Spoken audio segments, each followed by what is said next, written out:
gina-remove. Kicks.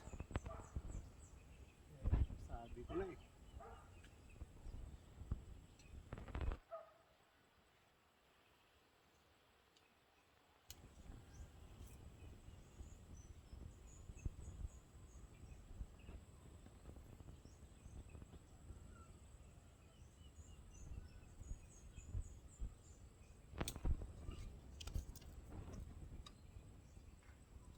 Tang tang tang tang tang tang. Pakita.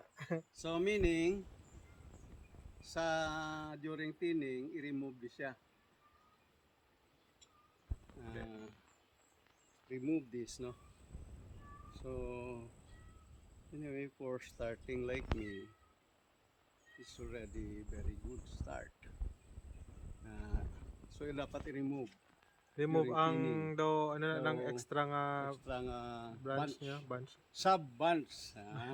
Sabad. Yan. So, supposed to be mo na siya. Dapat single ano lang Para siya. diri nga portion, mag-improve ang berries. Daos bawasan pagid sang Bawasan. pila ka ano na no. Where's the other one? Wow. How about this? Okay na, no? Pwede na na. Pwede na na siya. Okay. Ari pa. Physical indicator tay. Mag-transparent seeds. Transparent. Makita. Oo, kag ang yang ano na ang yang kahumukon. Di na siya firm no. Do jelly ano type tawag na. sila na tawag ng humok. The soft and tender na siya. So naging tender ang iyang skin.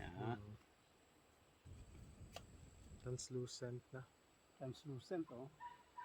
Yellowish and translucent. Tigigs! Pero syempre, pwede siya tilawan anay eh. Kung tanong ba? Okay. May single quantity. Tilir lang